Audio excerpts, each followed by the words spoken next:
John, welcome to the show. It's nice to see you, sir. Thanks so much for having me, Tim. Now, I find your story endlessly fascinating, which means, of course, I have an embarrassment of riches in terms of materials and questions. We're never going to get through all of it. But I was struggling with finding a place to begin. There's so many options, but I thought I would just mention for folks, you have 8 kids, is that right? That's correct. 8 kids. 8 kids. Your grandpa, dad, and brother, all truckers, if I'm not mistaken. That's correct. Proud truckers. Proud truckers. So I'm just adding a little bit of color here and there because certainly we're going to get into many different nooks and crannies. I thought I would just start with asking you to describe what a clawback incentive is and how you have used clawback incentives with your kids and incentives in general. What other incentives you have used? And then we'll use that as a jumping off point. The clawback incentive is an incentive scheme that actually reverses the way we think about traditional incentives. So in traditional incentives, I'm the chief economist at Lyft. The way I incent my workers there is I have them work really hard all year. And then at the end of the year, they receive a bonus if they do a good job. That's great. Now, what the clawback incentive is at the beginning of the year, I give them the incentive, but then I tell them if they don't perform, I will take away the incentive. And the idea behind the clawback is I want to, first of all, show them the money. And then secondly, I want to invoke loss aversion. Loss aversion is something that psychologists have taught us goes as follows. If you own something, you really, really, really are hurt if you have to give it up. So the idea here is give somebody some money that will induce them to work harder. And when they do work harder, everyone's better off because they get to keep the money. And my firm is better off because they work harder. Now, where I've used that in Chinese manufacturing plants. I started a pre-K school about 12 years ago. I use that with the teachers. So at the beginning of the year in September, beginning of the school year, some of them get the bonus. And then I tell them, if your kids don't perform at the end of the school year, I will take some of it back. And lo and behold, what happens? They work harder and the kids learn more. Now, for my own kids, I've also done the same thing. Any good scientist will use his or her own kids as subjects. So I'm no different than that. As you mentioned, I have 8 kids. 2 of those kids happen to be twins. So I have the perfect treatment and control group. Now, some things like my oldest daughter had a very hard time going potty on the toilet. So what do? I give her an incentive, let's say a doll or something else, and I tell her, if you go potty on the toilet, you get to keep it. If you don't, the doll is going to go and sit in a different room, and you're not going to be able to play with the doll. That's the clawback incentive. And what were the results? The results are just remarkable. Whether it's school teachers, whether it's workers in a manufacturing plant, whether it's students, whether it's my own kids, just across the board, what happens is if you use the clawback, people work harder and everyone's better off in the end because they're more likely to get the reward and you're happier because they've worked harder. So you're happy to give them the incentive. So hearing of your kids and the twins in particular, I have to imagine an unfair share of the experimental load lands on the twins. But you can disabuse me of that notion if I'm missing. But could you describe other ways that you have used incentives with your kids? Any stories or examples that come to mind? So first of all, you're right that whenever I need a really good control, that will fall on the twins. But to be fair, I have enough experiments. I think about using experimentation to incent inputs. For example, when the kids are in third or fourth and fifth grade, I tend not to incentivize outputs because outputs are something that a person has a hard time controlling. But what they can control is the set of inputs. What I mean by inputs is how many books you read or how many hours you spend studying. Those are things that the child or the worker or whomever can control. Things like how well you do on the exam. A lot of exams, for example, are graded on a curve. So you can't control how well other students do in the classroom. So it's not really fair to give you an incentive based on that kind of output. So look, my incentives roll from in the classroom to on the baseball field to on the soccer field, but it's all the time it's using input incentives with my kids. Now, with my workers, whether it's at Lyft or I used to be the department chair here at the University of Chicago's econ department, there I can't really observe inputs, so I have to reward outputs. And in the end, it's the organization is affected by the outputs, not the inputs. Could you give an example? And don't worry, folks listening, I'm going to expand beyond the family system, but I like to start with something that many listeners will identify with, and then we'll move in all sorts of directions. Are there any specific examples that you could give of incentivizing and changing behavior or molding behavior with your kids?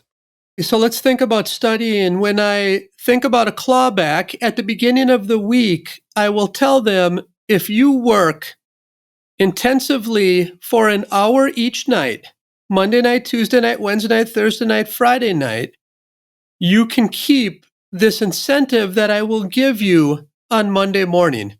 Now, that incentive can be a pack of baseball cards for my boys. It could be a pass to the movies for my daughters.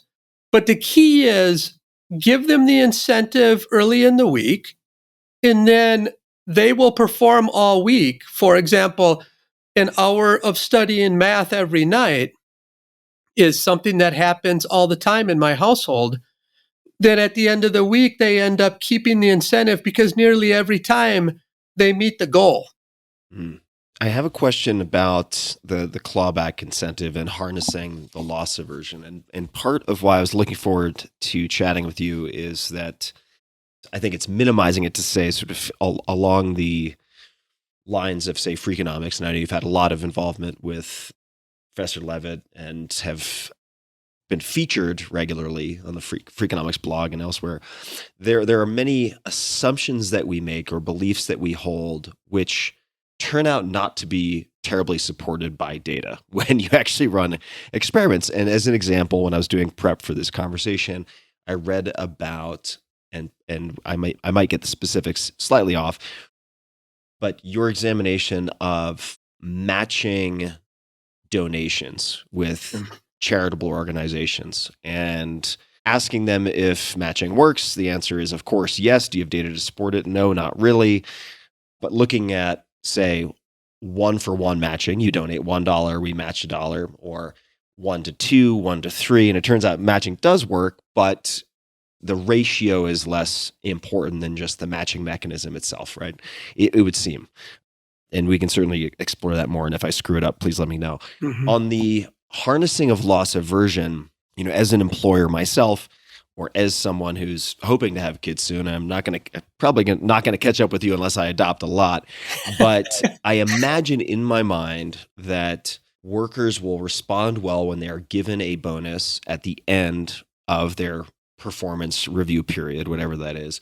But that over time, maybe in the long term and not in the short term, if people are given something that is taken away, that might breed resentment or some type of learned helplessness where they'll just not attempt to put forth their best effort.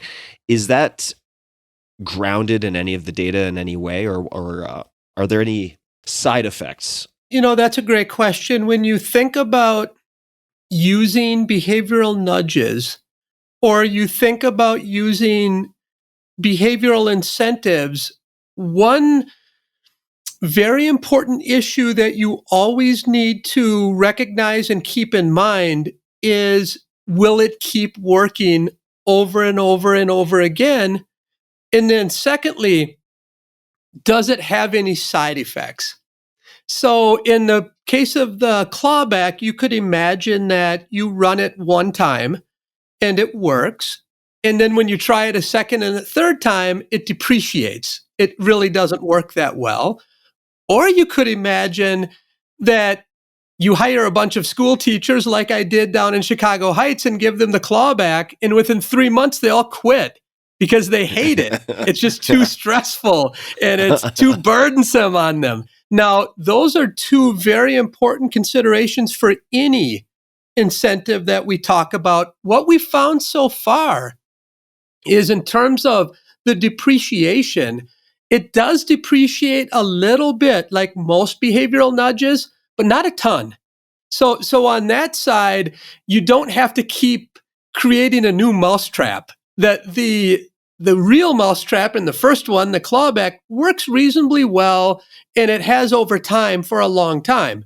Now, the side effect one is also sort of interesting, because what you find is that many workers actually like the clawback because they view it as a commitment device.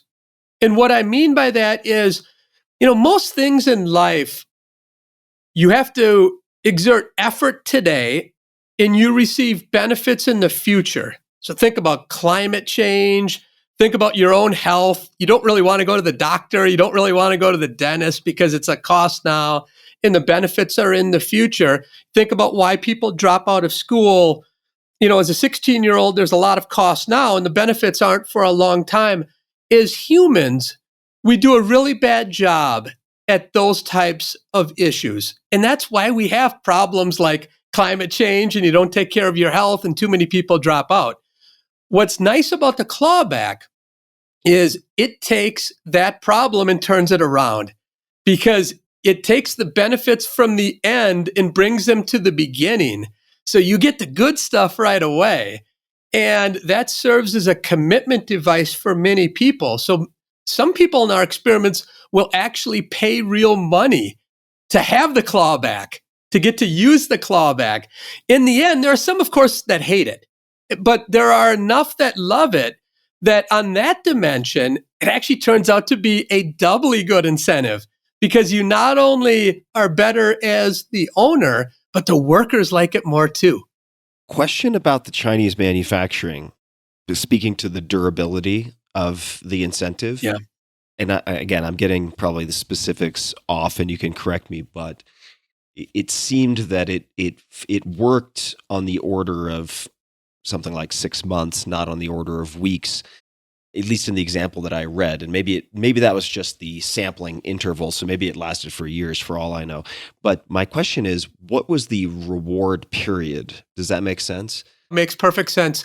So what we did in the Chinese manufacturing plant is we had weekly reward periods. So every Monday morning, they were given the bonus, and then that cleared on Friday afternoon. So our experiment lasted 6 months, where we would move people in and out of clawback incentives. We'd put some people in the standard incentive. The standard incentive, of course, is work all week, and then at the end of the week, you get your bonus. And we were always comparing whether the clawback does better than the standard. And could you speak to inputs versus outputs and what your metrics were? Yeah, absolutely. So in that example, all of our metrics were outputs. So the output in China was the number of non-defective items that came off the manufacturing belt. And each team had a goal. And that goal was, if it was met, you got to keep your bonus. If the goal wasn't met, you had to give back your bonus. So in the manufacturing plant, as in many of our experiments that involve workers, we are looking at outputs. Now, when I talk about my kids, I want to incentivize an input, but it's really hard to do that in the workplace. Yeah, that makes sense. That makes a lot of sense. I mentioned donations earlier, and I'd love to segue to tipping. And I know you've spent more time than most looking at tipping. Yeah. Yeah. Do you want me to tell you the vignette about donations and then how I can pivot that into tipping? That's perfect. I would love that. My research agenda in charitable giving actually started back in the late 90s. And a lot of people ask me, why did you get involved in working on the science of charitable giving? And a lot of times they assume it's because of my altruism. And I tell them that's not the case. What happened was I was an assistant professor at the University of Central Florida in 1998. An assistant professor means you're the lowest on the pole, right? Right. Nobody gives a damn about you. You're just trying to do the best you can. So I'm sitting in Orlando, Florida, in my office, minding my own business, and I hear a knock on the door. I open my office door, and there's the dean of the College of Business standing in my doorway. So I say, Dean, his name was Thomas Keon. Dean Tom, how can I help you? He says, John, I want to start a center for environmental policy analysis, and I want you to help me start that center. And your first job is going to be to raise money. So I'm thinking, well, what? I've never raised any money before. I'm a truck driver's son. What's going on here? So he said, think about it and come back to me. So I thought about it for a few days, and I went to the dean's office and I told him, this is a great opportunity and I will do it if you satisfy two conditions. One condition is I want to run the fundraiser as a field experiment because I want to learn about why people give, what keeps them committed to the cause. And two, I need some upfront money. And that's what I kind of learned in those 2 days is I went out and talked to a bunch of fundraising specialists, and they told me the key is to have upfront money. So the dean gave me $5,000, big whoop, right? But importantly, he gave me a big list of potential donors who I could ask to give money to the Center for Environmental Policy Analysis. Okay, now I'm in business. My research agenda has always been to use the world as my lab. And if you're ever trying to accomplish something, do it scientifically so you can not only figure out what works and why, but then you can get it right the next time. So I did this fundraiser, and what I first learned was I talked to dozens of fundraising gurus, practitioners, strategists, et cetera, et cetera, et cetera. And they all had rules of thumb. They all said things like, use a 3-to-1 match rather than a 1-to-1 match because a 3-to-1 match will raise more money. And when I say 3-to-1, I mean for every $100 somebody gives, the charity matches it with $300. That's a 3-to-1 match versus a 1-to-1. All these great anecdotes. And each time I would ask them, can you give me the data behind these gut feelings? No, I can't. And I said, well, how do you know they're true? And every person said, well, that's just how we always do it. That's how my boss did it. Now I'm thinking, holy cow, this is 2 to 3% of the GDP of our nation is charitable giving, right? 2 or 3% of wallet is giving of money. Forget about the time, add volunteerism to that, and you might get 7% of GDP. So it's a very important sector. But when I learned that it's mostly built on anecdotes, I said, man, we're in business, because now I can use this as a research agenda to explore generosity.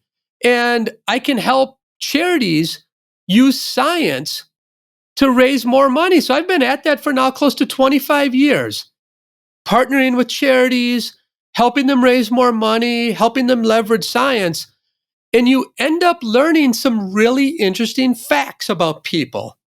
For example, when you look at what drives a man to give versus a woman, a man is driven a lot by the tax advantages that charitable giving gives you. That's called the price effect in giving.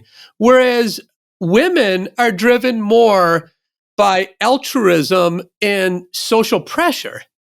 So now these become two sort of important features that you might say, well, that affects charitable giving, and that's about generosity. But what about other parts of society like tipping? Can we take what we learn about the generosity to, the Sierra Club or the United Way or what have you, and apply those elements to what happens in the world of tipping somebody, whether it's an Uber driver or tipping a waiter or what have you? And it's sort of interesting because sometimes you can and sometimes you can't. Like one example is when you look at the charitable giving data. So I have the IRS data. So I have everyone's tax form from like 2008 to 2017. So I can explore all kinds of different cuts of those data. And I can tell you that, as it turns out, at each income percentile, so if you say the average income earner in the United States is like $58,000, if you look at all people who make that amount of money, women give a lot more than men in that income bucket. So you look across all of the income buckets, and a fact is that women in every income bucket give more than men to charitable causes. So now you'd say, okay, that must be also true in tipping. It's not. Huh. In fact, it's just the opposite in tipping. So you can say, well, where's John getting his tipping data from? I was a chief economist at Uber back in 2017, and Travis Kalanick, came to me and said, John, you need to help us keep the drivers in Uber because there's this crazy delete Uber campaign, hashtag delete Uber campaign, that's killing us on both the driver and the rider side. And my solution back then was, let's roll out tipping on the app. So we rolled out tipping on the app. My team at Uber was called Ubernomics. So Team Ubernomics helped roll out tipping. And what we find there is, across the board, men tip a lot more than women. So there's sort of this interesting dynamic that in charitable giving, where you do it face to face or you do it to be recognized, women are giving a lot more than men. But remember, on the Uber app, what happens is you do it anonymously and you don't do it face to face. And in that case, men actually give more than women in tips. Huh. What are some of the learnings around increasing frequency or amount of tipping from your many experiments? There are sort of some interesting facts about what happens in that Uber car. Okay, so a first fact is that if your listeners want to join the 1%, a lot of times people say, I want to be in the 1%. Now, in this case, only 1% of riders tip every trip. That kind of blew my mind. That's wild. I never would have guessed that. Yeah, because in the charitable giving game, like 9 out of 10 people give to a charitable cause at least once every year. But when you think about the Uber experience, only 1% of people tip every time. And interestingly, roughly 60% never tip. Wow. Now, in the middle, of course, are the sometimes tippers. So we did this big data, just this big data grab from our experiments. So now we're talking about 23 million observations, a big data set. And we can look at a lot of averages. And what you find are things like men tip female drivers more than they tip male drivers. That's a fact, especially when the female drivers are younger. So what happens is the older female drivers, say 60 years old and beyond, those female drivers are tipped the same as the male drivers in that age group. But the big difference is with the 21 to 25-year-old drivers, where females earn about 6% more in tips than the males do. And that it's all driven by male riders, which is sort of an interesting fact. Now I'm going to let your imagination, Tim, go with that about why that happens. I don't want to go into that here. I'll let your imagination go. I don't have to imagine very long. Continue, please. But there are all these kinds of facts like this. You know, the average trip, only about 15% of trips are tipped. And conditional on tipping, the average tip is about 10, 12% of the fare. So you do have things like a bigger bill is a bigger tip. That's what we have in restaurants too, where people tip 20%. But the big thing about tipping is people tip a lot more if it's face-to-face versus when it's anonymous. So the way we did tipping at Uber was you don't get asked to tip until after the ride is done and you're removed in space and time from the driver. And we did that on purpose because TK said, John, I don't want tipping to be a tax on riders. I want it to be something that is truly done for exceptional service. We want to separate it in space and time, and then that's what we got is, roughly 15% of trips are tipped.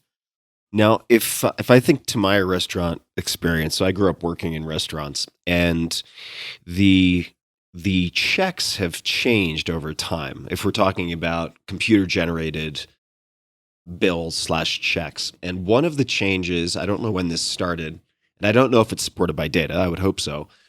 It certainly has affected how I tip, but it has been check boxes where it'll have, rather than making you do the math, it will say 15%, 20%, 25%. There's a checkbox and there's the amount and then there's the total.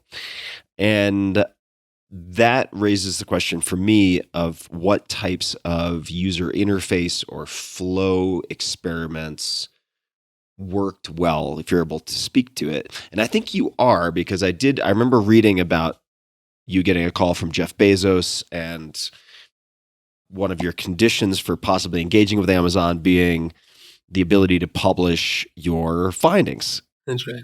And just to give a snapshot of that, you didn't take the job because they were going to be trade secrets. They wouldn't be publishable. However, you helped introduce someone who was hired and I think still works there. And he sends you a Christmas card every year with his net worth at the bottom, something like that, which is outstanding. I hope he sends you some chocolates too. You better send me a bag of cash the way Amazon stock has been doing. Yeah. They gave me that offer. The stock was $7 a share. Tim. Oh. So TK was open, as I understand it, to you publishing. Yeah. So could you share some of the maybe design experiments or changes or tweaks that turned out to be effective? It doesn't have to be Uber specific, but it certainly could be. Early on, Amazon, Jeff Bezos came to me and asked me to be their chief economist. And oh boy, whenever I go back and look at that contract, it was a contract that was heavily laden with options. And Tim. So if I had to go back, I still think I can honestly say this. I would do the same thing today. I did give up millions of dollars, no doubt about that.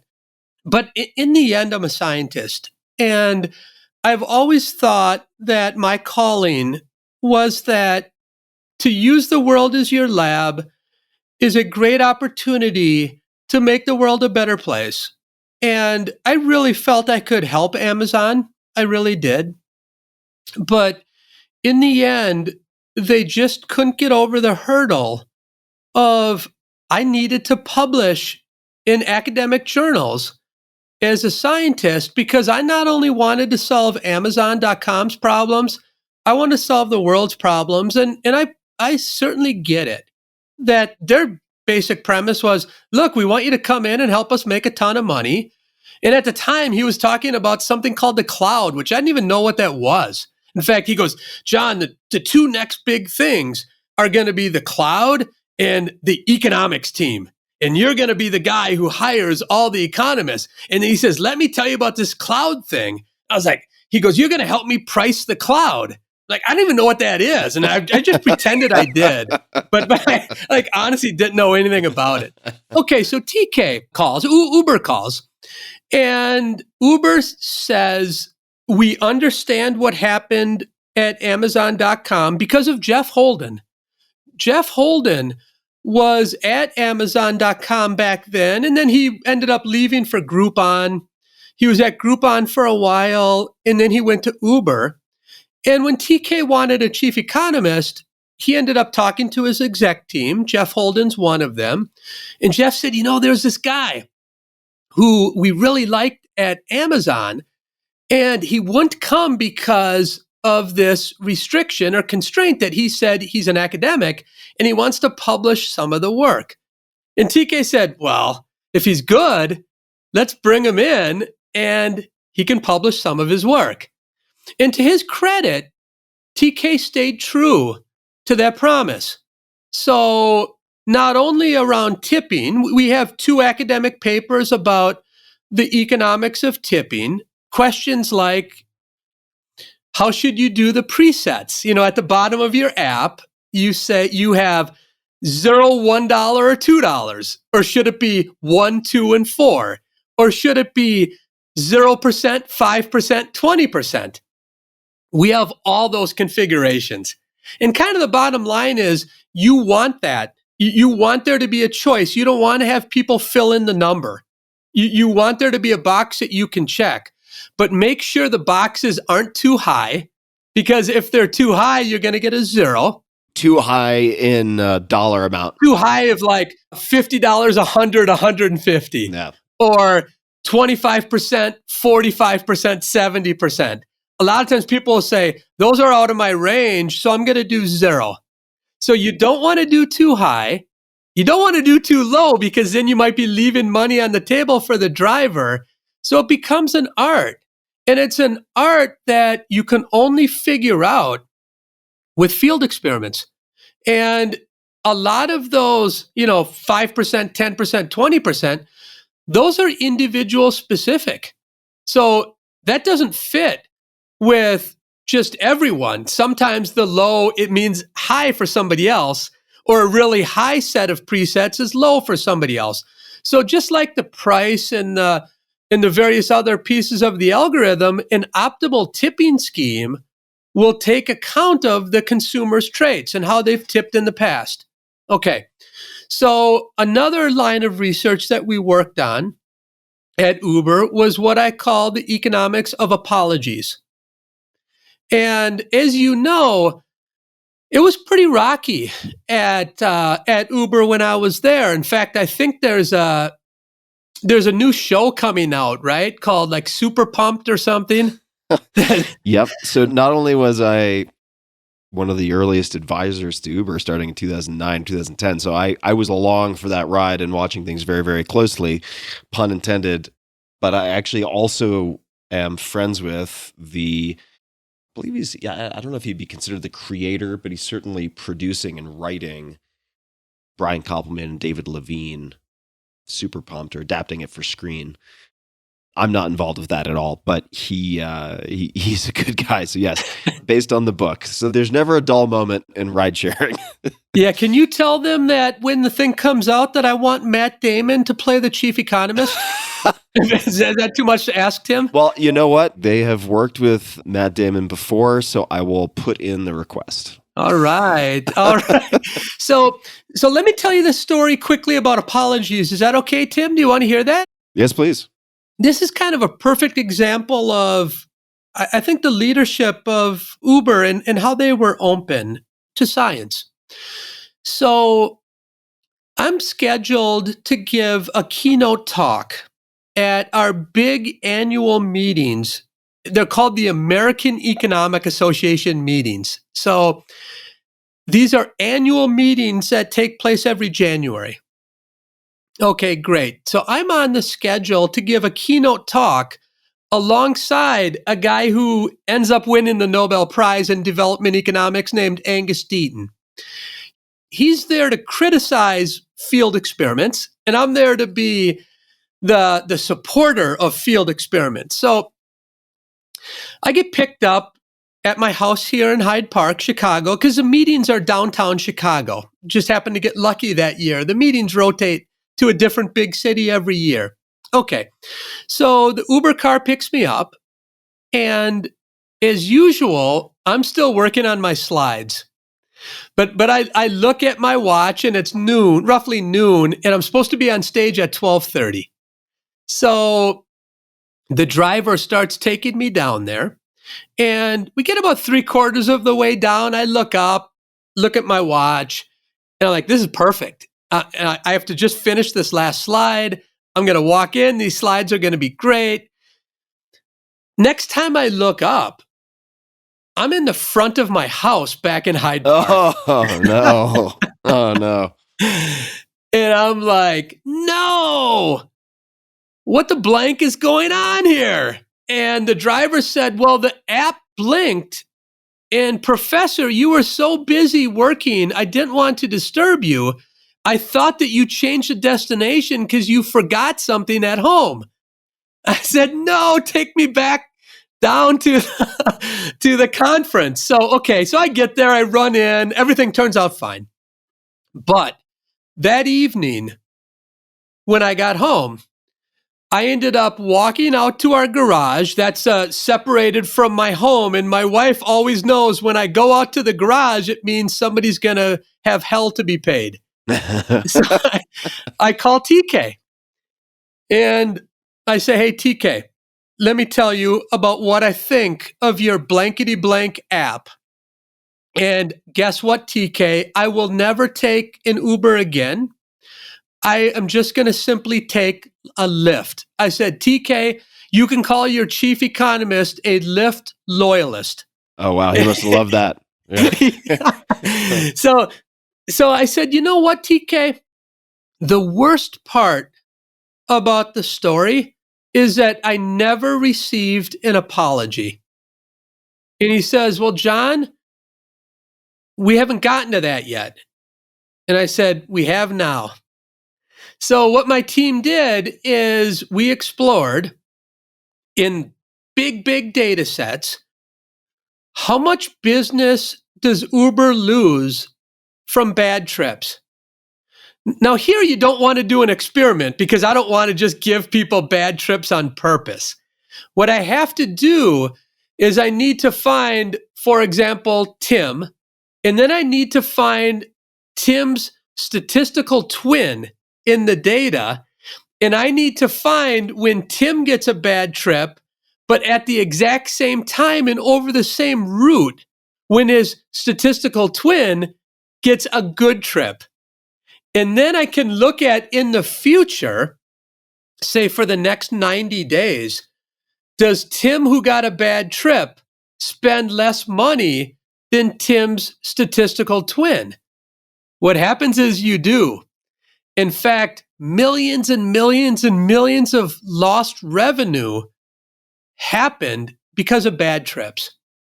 Okay, so now I showed that bad trips cost Uber hundreds of millions of dollars. Now, what are you going to do about it? That's where the science comes in.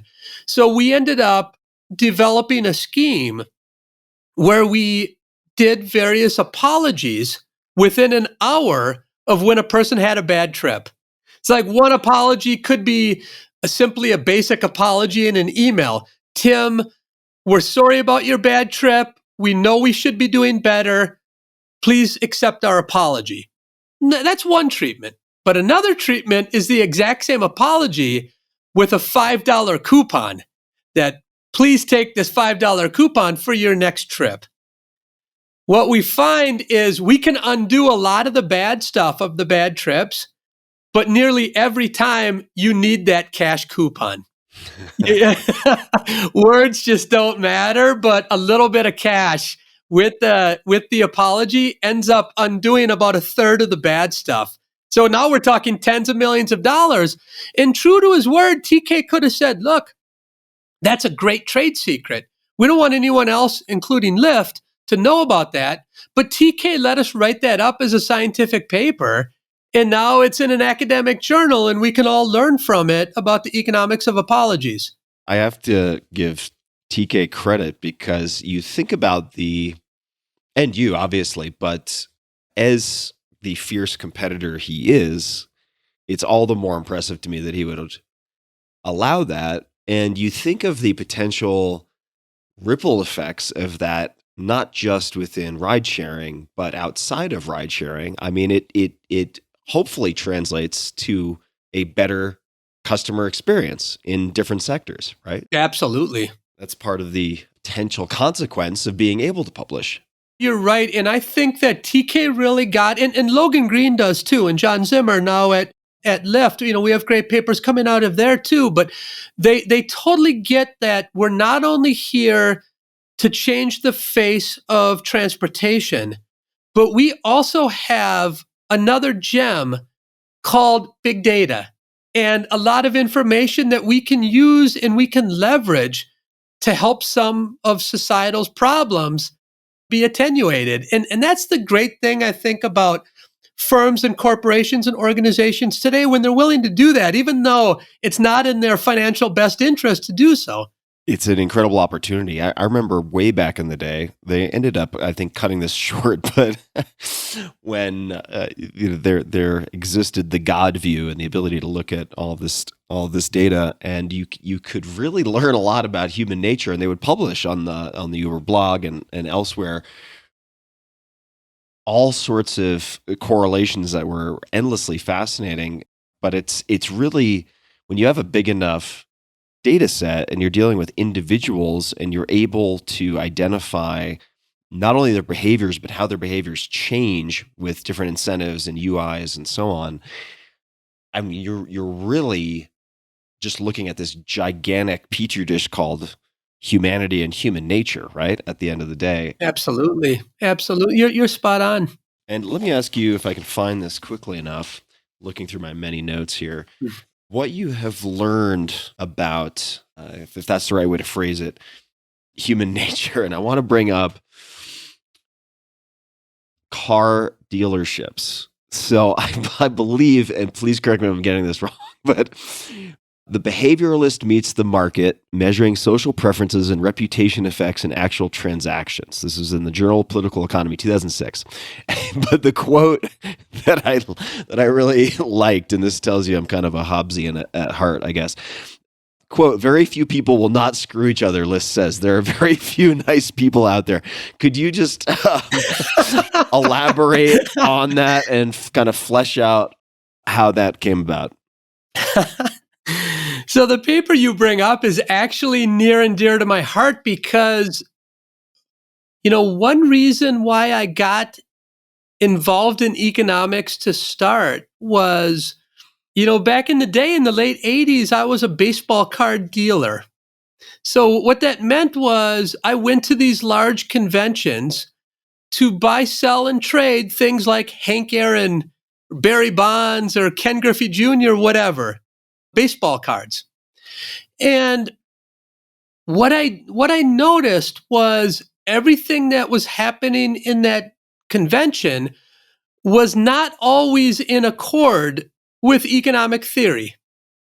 And I thought that what I was learning in the classroom could actually be tested at these baseball card conventions. So I started to do it in the early 90s. That's one of the very early work in economics that uses the world as the lab. And it's exploring things like, why do people trade? Why don't people trade? Why do people negotiate the way they do? Why do dealers give women higher price offers than men? Et cetera, et cetera, et cetera. Discrimination, gender pay gap, et cetera, et cetera. So along comes the early 2000s, and what I notice in economics is that there is an explosion of research on something called social preferences. And what that means is we want to measure how much people care for other people. Okay? So clearly they do. Clearly, giving to charitable causes is 2.5% of GDP in America. So clearly people are giving to others. But the types of estimates that these studies were showing is that, you'll give up half of your wealth to some anonymous stranger. And I started to wonder, how far can you push these lab results if you go to a market where people are buying, selling, and trading for their livelihood? So what I did was I set up an experiment where everyone in the experiment knew that they were taking part in an experiment. Guess what happened? They all were really nice. and they all were exactly like the literature in economics said they should be. They're all homo be nice to everyone rather than homo economicus, right? So then what I did is I observed those same people in the marketplace when they didn't know they were being observed, doing the exact same thing that I had them do in the experiment. Guess what they do now? Totally screw the other guy over. And they're about maximizing their own incomes.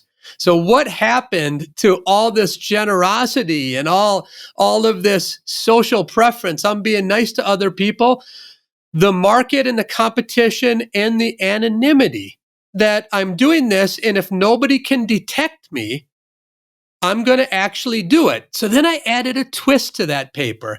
What I did is I had them act in the marketplace, and they did not know that they're part of an experiment, but now what they sell can be graded by a professional certifier. And there you find that they start to be nice again.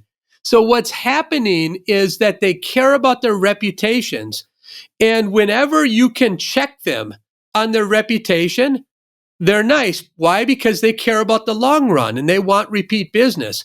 But when you can't check them on their reputation, or you can't check the quality of the goods they sell, they outright screw people over.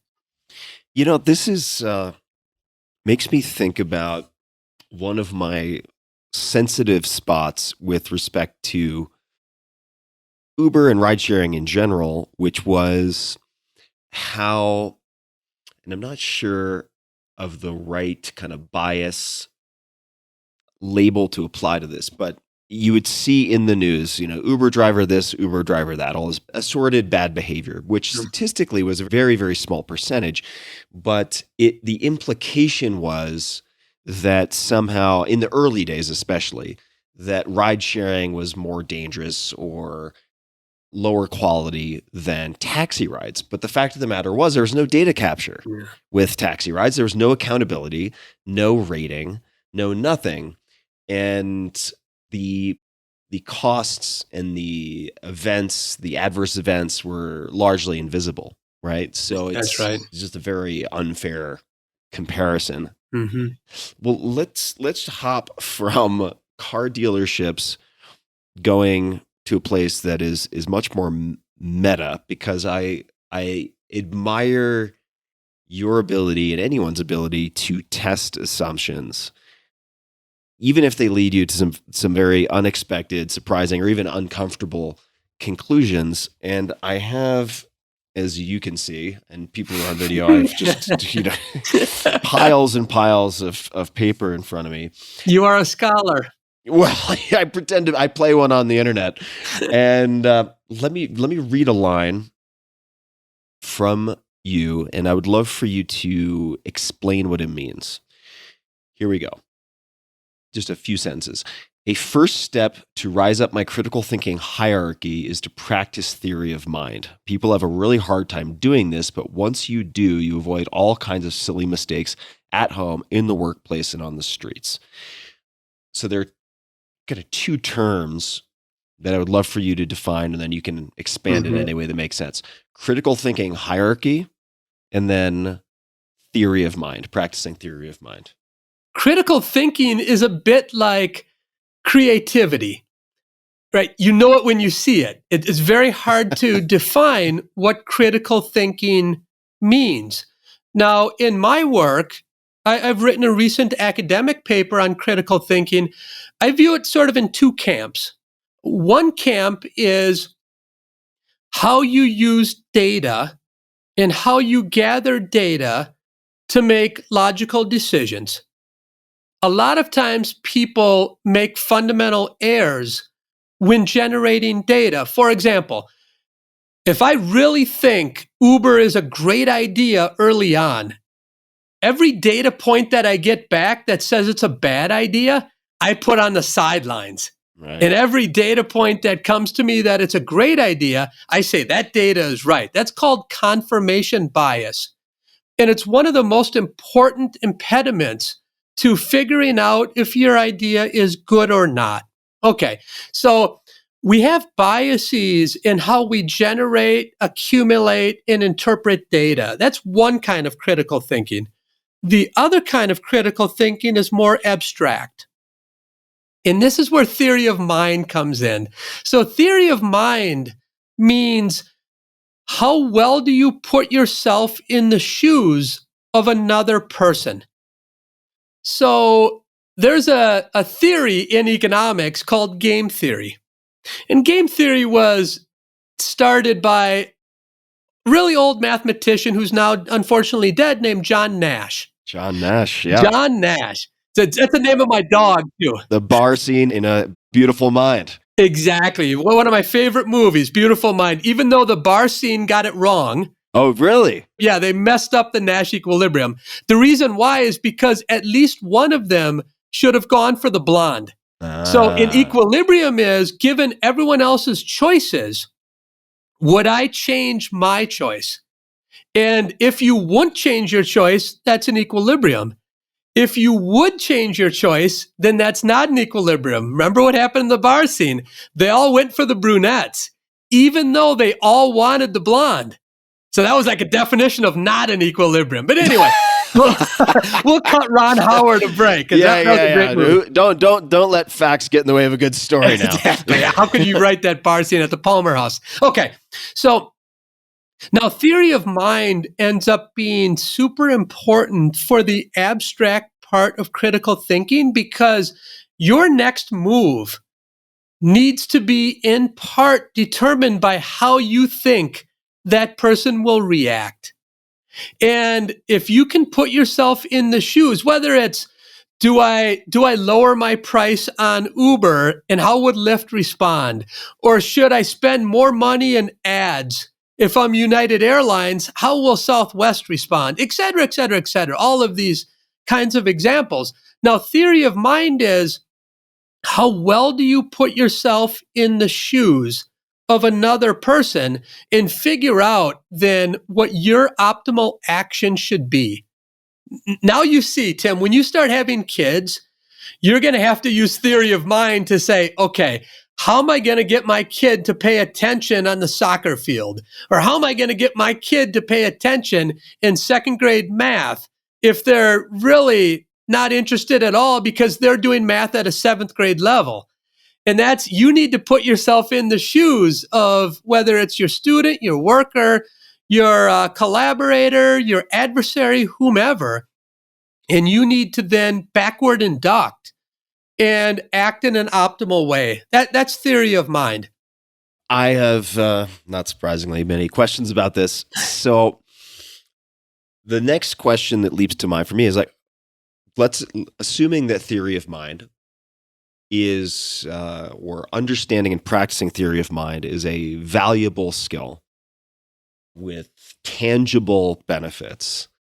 How do you develop it, right? And I suppose if we wanted to speak broadly, a lot of folks would say, well, it sounds like you're practicing empathy. But then on perhaps the other side of the spectrum, on the more concrete side of things, I would say, well, if I just gave you $1,000 and made you play online poker and set a max amount that you could lose per game to ensure a certain number of repetitions, you would probably get better at predicting how others, or at least get better at attempting to predict how others will respond, giving certain gambits and strategies and so on. Yeah. How would you suggest people develop this skill? Or are there different approaches that you might suggest people take, or books or resources, anything for people who want to get better at this? So what I would tell the listener is to start with what an economist calls the primitives of decision making. And what I mean by that is try to figure out what are the preferences of that other person, what are the beliefs of the other person, and what are the constraints of the other person, because all choice will be governed by these 3 primitives. So for example, if I know that somebody adheres to the social norm of never ever tipping, then if I'm trying to do something to get them to tip, if I put myself in their shoes, regardless of what I do, they're never going to tip.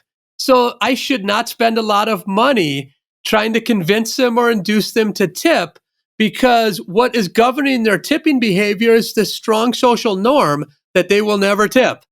So that's called a constraint in a person's world. So I think the first step is to try to figure out what are the primitives of the person's decision making. And after you figure that out, you then say, well, what's my optimal action given that the person operates in this way? A lot of times it would be, how much money do they have?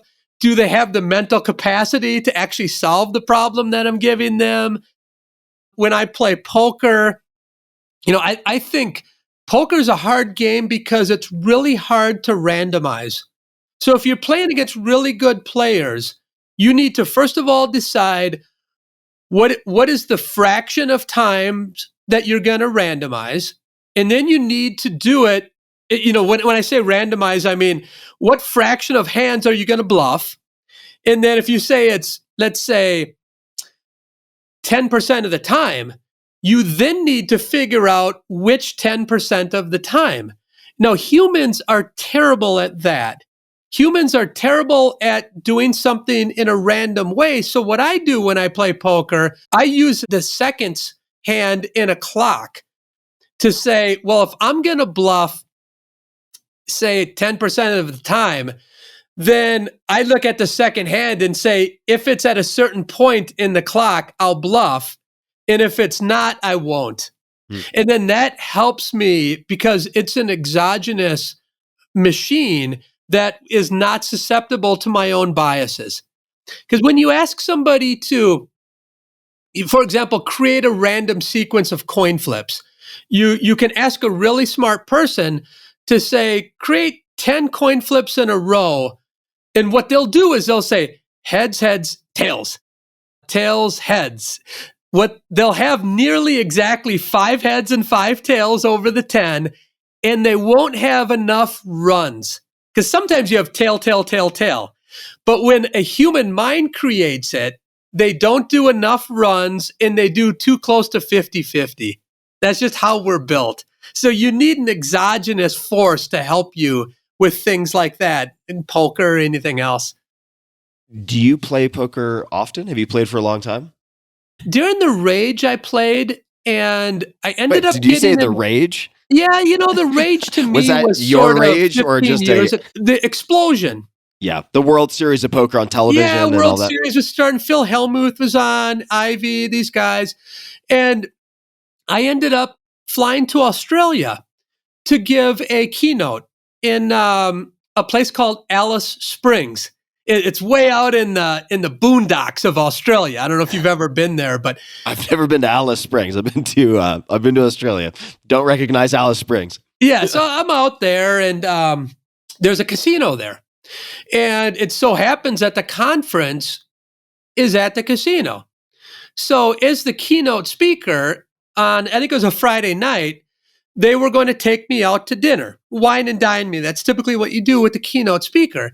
So around 1 o'clock that afternoon, I said, well, the dinner doesn't start till 8. I'm going to join this poker tournament. And, thinking I'm going to be out, I won't make the next table, etc. It turns out that I get on this magnificent run and I make the final table. And by this time, it's 8 o'clock. So the conference organizers are standing around saying, come on, John, we have to go. I end up making the final two. It was an Aussie woman and me. And it was kind of an out of body experience, but I won the bracelet.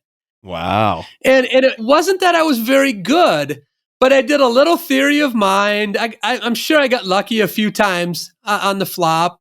Maybe on the river, got lucky once or twice, but I ended up kind of retiring there. I'm a little bit like Michael Jordan. Let's retire on top. So I got my Australian bracelet, and I haven't really played that much since. I just don't have time to play. But it's an interesting game that I think people undervalue skill.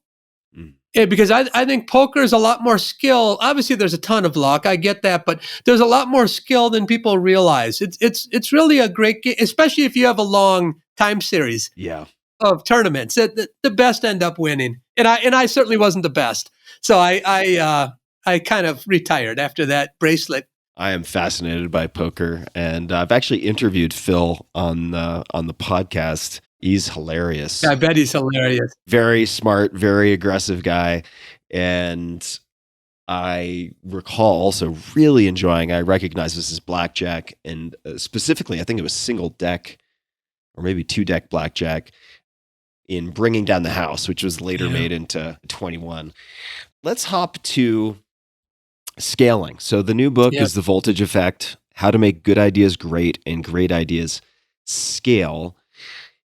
Why write this book? You have many options with how to spend your time. You have many different projects. I don't know how on earth you honestly have your hands in so many things. We haven't covered 5% of it. Why write this book? It's a good question about, we should always evaluate how we want to spend our time, because opportunity cost of time is very expensive. I was growing tired. On the one hand, when I go and give lectures, a lot of the audience, especially the younger audience, will ask me a question along the lines of, we've been fighting poverty for decades. We've been doing study after study after study to fight poverty. How come we're not making a dent in it? And you can substitute poverty out for discrimination, public education, what have you. And we haven't really made a deep impact, even though scientists have been working on this for a long time. Now, that coupled with an experience that I had in Chicago Heights. So in Chicago Heights, I started a preschool from scratch with my friends Roland Fryer and Steve Levitt. Steve Levitt's Freakonomics author, Roland Fryer's famous economist at Harvard. We start a preschool for 3, 4, and 5-year-olds, and it took a lot of shoe leather. And we end up running this for 4 years, and I'm on the ground day to day running it, and I get great results And then I go to scale it and I talk to policymakers and they tell me, John, that's a great little study, but it's not going to scale. And I ask them why. And they say, it doesn't have the silver bullet. And I say, what do you mean silver bullet? What does that exactly mean? I've been doing social science research for 25 years, and I've never heard this argument that my idea won't scale because it doesn't have the silver bullet. And then they say, well, we just don't know about this, but every time an expert tells us they have a great idea, it always fails to scale. Okay, so then the third part of this trifecta was my wife and I are sitting down the street from the Uber headquarters on Market Street. We're sitting in a cafe, and I'm telling my wife about the Chicago Heights project and how it's so frustrating. I'm telling her about all these people who always ask me, why aren't we making a dent in poverty or discrimination? And then I'm telling her about scaling at Uber. And she says, you know what? For the next part in your career, you should take on scaling. And I said, what the heck? Let's do it. I said, let's do it. And because all of these threads in my life, the White House, the creating the early childhood program, working at Uber and now Lyft, all of these had features of scaling. And then when you come to the realization that you only make big change at scale, you start to say, why don't we have science around scaling? Why is it the case that people write a book that say something like move fast and break things, or throw spaghetti at the wall, and if it sticks, good, or fake it till you make it? You know, you say, where's the science behind that? And there isn't any. So my chore back then, when I first started saying, I'm going to take scaling seriously, is basically, I want to do the science of using science. And I've created science in the past, but we haven't created it in a way that is meant to scale. What we do is we say, I want to do a great idea in the Petri dish. And then after I'm done with it, I move on to the next idea. I don't take seriously from the beginning that if I want to change the world, somebody's going to have to scale this. And I need to understand the features that are important when scaling in the Petri dish itself. So all of that came together, and I said, look, we're going to change the world by understanding the science of using science. I want to first just give voice to an observation, and that is thinking back to your story of the onstage debate, the pro field studies camp represented by you, and then the I suppose the criticisms of field studies on the opposite side. It strikes me that one of the enormous benefits of field studies, and again, I don't know what I'm talking about, so please correct me if I'm wrong, is that you can, in some respects, get around the replicability crisis that is found in basically every nook and cranny of science, because you don't have to write grants or raise funding for a tiny pilot study that will never be replicated. If you're working with an Uber, you have incentives aligned, you have incredible kind of longitudinal data, and you have millions of data points. I don't know. I just wanted to sort of lob that out there. No, Tim, you're right. When you think about the credibility crisis or the replication crisis in science, it really goes along the lines of you had a camp of people do lab experiments. And a lab experiment is you bring a group of sophomores into a classroom and you have them do a task that they typically don't do, right? And that's the experimental approach in psychology. And it was the experimental approach before I came into economics. It was largely do things in the lab. And What was difficult there is that if you wanted to generalize those results to the extra lab world, a lot of the features of the extra lab world that might matter in decision making are set at different points of the dial in the lab. So, like, the first obvious thing is the world is not filled by rich white kids who are in the lab doing the experiments at the fancy universities. Right? The world is filled with truck drivers and all kinds of other people. So that's where it starts, but it doesn't end there. Because remember, anonymity, or whether somebody's watching you, or whether you have experience in doing something, or whether people opt in or out of a market, right? People in a market tend to be the winners. The ones who you don't observe may have tried and they're gone. They're long gone. Yeah. So there's selection into markets too. So in the field, you have not only the right people, but you also have the right set of circumstances. And what you're getting to is right.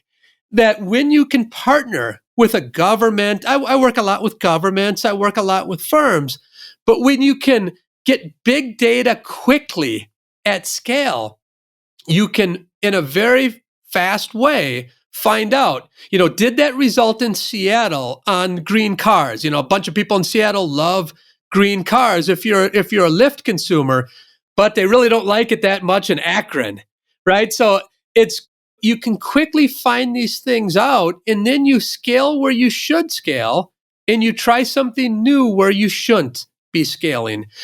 And I think that organizations, whether they're for-profit or nonprofit or governmental, these are unique opportunities that we're just scratching the surface. And one of the external benefits, what economists call a positive externality, is that it's going to be a lot easier to replicate. And the firm has a really strong incentive to replicate because they don't want to waste a bunch of money. Yeah, absolutely. So let's come back to this mention of the silver bullet. So Yeah. I've read that you have said scaling is not a silver bullet problem, rather it is an Anna Karenina problem. Could you explain what you mean by that? And then at some point, we don't have to do it right now, but I would love for you to kind of map out a success case and then a failure case or a semi-failure case and sort of do an autopsy on both, if that makes any sense. But let's begin with not a silver bullet problem. Scaling is rather an Anna Karenina problem. What on earth does that mean? The typical policymaker argues two things. One, that the result in the Petri dish won't scale. And what they really mean by that is that there will be a voltage effect. So what I mean by voltage effect is you have a great result in the Petri dish, but when you scale it up, you turn that mountain into a molehill.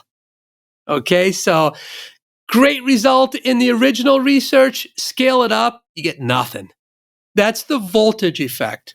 Okay, now policymakers will say that truly scalable ideas need to have the silver bullet. Now, they're exactly wrong there. What I found in my research and what I talk about in the book is that the silver bullet is really like if you have this one great characteristic, you can scale. It's like a best shot technology. Scaling is actually a weakest link problem. And what I mean by weakest link is, so go back to Tolstoy.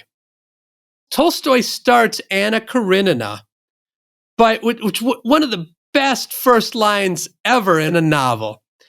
Happy families are all alike. Each unhappy family is unhappy in its own way. Scaling is identical to that. The way I think about scaling is scalable ideas are all alike. Each unscalable idea is unscalable in its own way. So now you can say, well, what do you mean? And what I found is that there are 5 major reasons why ideas don't scale. And that's what I call the 5 vital signs in the book. So your idea is scalable if it doesn't have one of these flaws, you see. So it's a weakest link. When I say weakest link, think about airport security. The airplane is only as secure as the weakest link. Think about your automobile. The automobile will work, but it breaks if you have a flat tire or if a piston isn't firing. That's a weakest link problem because it only works as long as each of the features is at a certain level. That's how I want you to think about the Anna Kay problem. Okay, so now once you determine, does your idea have these 5 vital signs? Let's go through an example to help bring these vital signs to life. Yes, please. One of my favorite scientists, Jonas Salk. So Salk is responsible for the polio vaccination. What Salk does is he first does, like a lot of great scientists do, he tries it out on his own kids. He finds it works. Skin in the game. Phew, you got a lot of skin in the game. And then he finds that he can replicate that result. So those original results were not a false positive. That's vital sign number 1. Does your idea have voltage? So Salk found that it does. It's not a false positive, his initial result. Now what Jonas Salk does is he tries it out on a lot of different kids. What he finds is it works for every kid. So now he knows that the audience, what I call know your audience or know your slice of the pie, he finds, wow, it works for all kids. That's vital sign number 2. Understand how big of a piece of the pie you have or know your audience. And be true to yourself about measuring how big can this market be. Okay, now here is where Salk enters sort of thin ice. And that's understand the situation in which your idea can work. So think about COVID. COVID vaccinations have worked, but it's really hard to get the shot in people's arms. So like a lot of medications, medication adherence matters, and getting people to take the vaccination matters a lot. The medicine's good, according to science. Now, how do you get it in people's arms? That's where this COVID vaccination scheme that we're up to right now has failed. It hasn't been able to deliver. This is where Salk is brilliant, because what Salk does is he leverages the healthcare system to deliver the vaccination. Okay, now, how does he do that? Here's what happens. Tim, you don't have kids yet, but when you have kids, you're going to be in the delivery room, kid's going to come out, everyone's going to be happy, you're going to make sure your wife is healthy, the baby's healthy, and then the doctor's going to give you a playbook. And the playbook is going to say, we're going to give these vaccinations today. You're going to bring your baby back in 6 months. It's going to get a checkup and some new vaccinations. You're going to bring your baby back in 12 months, same thing, 18 months, same thing. The polio vaccination occurs during that time period. Any parent is always going to do well by their kid and make sure that they bring their kid to the doctor checkups. So it's not an extra cost, and you just naturally get it. So now you've overcome a really hard problem about the situation here. Now, in Chicago Heights, the situation that I have is I hired 30 really good teachers. If I want to scale that thing up, I need to hire 30,000 good teachers. And if I have to do that all in the same input market, say I have to do that all around Chicago Heights, I'm screwed because I can't replicate the quality of the original 30 good teachers. That's what I mean by properties of the situation. The fourth vital sign is understand spillovers or understand unintended consequences. In the Jonas Salk case, he's again got that in spades because the polio vaccination has these great externalities. Once you get it, you can't give polio to somebody else. The fifth vital sign is understand the supply side. And what that means is, how much is it going to cost you to provide it? With medications, the first feature of a medication is most of our expenditures are upfront. And then after you expend a bunch of money on R&D, you have what's called economies of scale. To actually make the vaccination or make the pill, it's really, really cheap. But you also need to get into the people's arms. And that's where we're failing now with the COVID vaccinations is it costs a lot of money. Whereas in the Salk case, we've leveraged the healthcare system. So it's free because they're going to come in anyway. And your baby just gets that vaccination. So that's kind of a running example that is really useful to know because it checks all the boxes. And as you know, it's scaled with great brilliance. Could you expand on the unintended side effects, the spillage, maybe give some examples of where things have gone well or gone sideways? Yeah, absolutely. So one thing that is invisible to the entrepreneur or invisible to the firm is an unintended consequence or what happens after I push my idea out there. Now, one example of an unintended consequence is what happened to us at Uber. So remember, summer of 2017, we have this idea that we are going to add tipping to the Uber app. And in doing so, we beta test it. What we find is we go to a market and we allow 5% of the drivers to be able to receive tips. Okay, so what happens? They receive tips, they work more, and they make more money per hour. So it looks great when 5% of the drivers have it, their wages go up, and their labor supply goes up. Win, win, win. Now, when you roll tipping out to every driver in that market, guess what happens? They see tipping, they work more, but the market dynamics, because everyone has tipping, they undo the tipping effect. In fact, more drivers are working, but they're driving around with an empty car more often because so many drivers are driving that the extra tip effect is exactly offset. So that's an unintended consequence. Now, when we scaled it up, drivers don't make any more per hour with tipping. They exactly offset it. And you didn't see that when only 5% of the drivers had tipping. That's an example of an unintended consequence that caused all the good stuff of tipping to go away. Now, on the other side, sometimes you have good stuff. Think about Facebook. So Facebook, if only 5 people in the world have Facebook, it's pretty useless, right? It's not very valuable to me.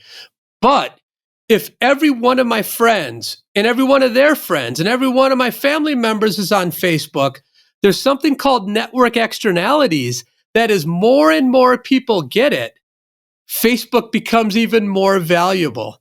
So you need to pinpoint, does your idea have these really cool network externalities in this case?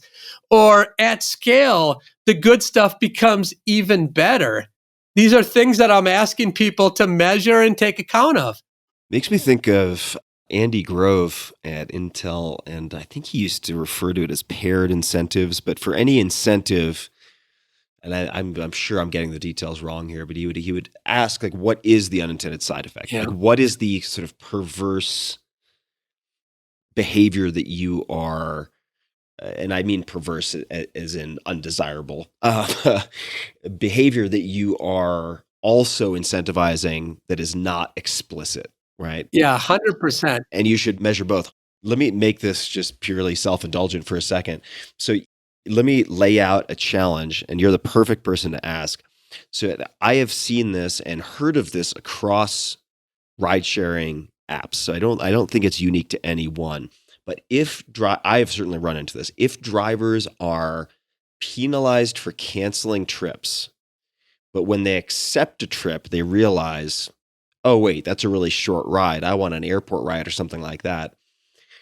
They will sometimes turn in the opposite direction and just drive away to force the rider to cancel. Yeah. And then the rider gets penalized. And I'm wondering how, presented with that issue, how you would think about or how you have thought about mitigating it or solving it.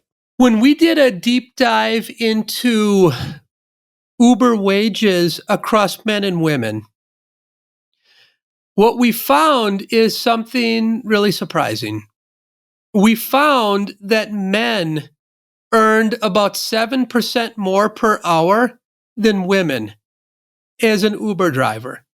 And that really surprised us because, wages aren't negotiable. All men and women have the same rate card. And what a rate card means is you're paid the same time and distance. And women receive more in tips than men receive. So we were really surprised. And one reason why is because men strategically reject trips and women accept all trips. Huh. So a bad trip on Lyft or Uber, you're right. One type of bad trip is I have to drive a half hour to pick the person up. Yeah. And then I only have a 5-minute trip. Right. One way to get around that problem is to pay the driver for time that they spend from when they get the dispatch to when they pick the customer up. We do that now at Lyft. And that's an important reason that you can lower rejection rates. Now, there are still cases of cancellations. What we do is there's a fine for drivers. In fact, there's a fine for riders who do this too, right? There's a cancellation fee of $5. And I think using that mixture of actually paying drivers to go pick somebody up, and having the relevant fines, right? Taking money away, clawing it back, is kind of two instruments that we find can be successful in lowering exactly what you're saying, because it's irritating to sit outside in the cold. I'm in Chicago here and it's freezing. I sit out on the corner waiting for a driver and I see them going the wrong way because they don't want to pick me up. I'll feel a lot better if I know they're being penalized versus if they just go to a better trip, right? And you're right. The best trips are, I'm going to deadhead to the airport. And you also can't use your app while they're attempting to force you to cancel, right? So That's right. I remember staying with a friend in Malibu once, and there's PCH and it's a mess, right? And if the drivers are not paid for their transit time to the pickup, then more often than not, I mean, you would confirm the ride and then go back to doing what you were doing, knowing that it would be there in 12 minutes, and then check 10 minutes later and notice it's canceled. So you can solve that by paying them, the driver, for the transit time. What if it's a situation where it's like downtown Chicago or downtown Austin or wherever it is, and they're just looking for longer trips, so they start going in the opposite direction? How would you address that? So they're not supposed to know that until you get in the car, right? Yeah, I wonder why. I mean, it does happen to a fair number of people. I just wonder. What drivers usually do is they call you and say, by the way, where are you going? And then that's how a lot of times they find out. Yeah. So one way that we tackle that is if we have undersupply for short trips, we end up giving incentive bonuses for drivers on number of trips. So, for example, you say you get the ride bonus of $500 if you take 50 trips this week. The only way you can take 50 trips is if you do a bunch of short trips. Yep. So there are ways to incentivize outside of the rate card. There are ways to incentivize drivers for shorter, long trips. And those are all at the disposal. And Uber and Lyft are constantly doing these things.